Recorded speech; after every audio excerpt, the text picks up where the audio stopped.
Ey cavan dost, ey Müslüman,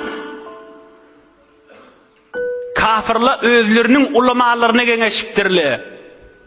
Bir Müslümanlığın mücahitleri bir dayavlı baran yerini Müslüman etip barıya. Bunun yol yok bir evine geçmeyene deyiptirler.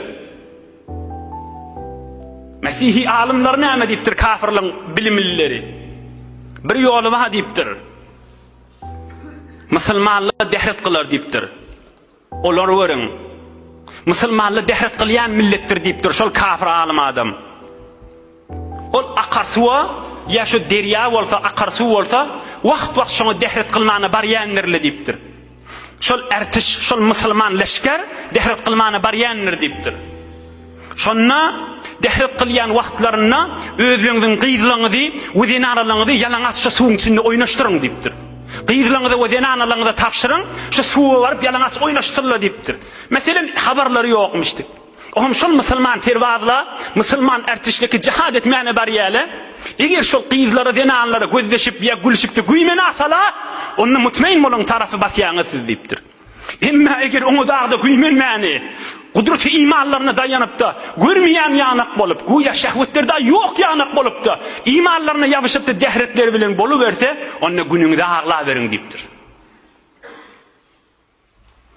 Onun gününde ağla verin deyiptir. Oğlum bila tamam özlerinin qıydlarını, zinanlarını Müslümanların dehret kılyan yerlerine kaşın iberttirler. Bir tane mümin Müslüman cihad ediyen gözünün kıyağı bilen gözden ak diye da şonda.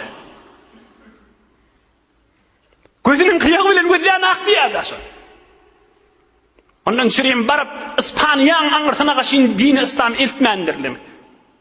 Barıp Çin'in anırtına kaşın eltmendirli mi? Ey Müslüman dost, şolun hemmeti cavan oğlallamıştık ha. Sen men yaşımda oğlallamıştık ha. Diyen güllernemiştik ha. Hiç evlerine de düşenak. Fakat imanlar saklavati. Ondan sonra baran yerlerini mümin Müslüman et yanmıştık. Yani Allah Teala'nın hükmünün eteğine salyanmıştık.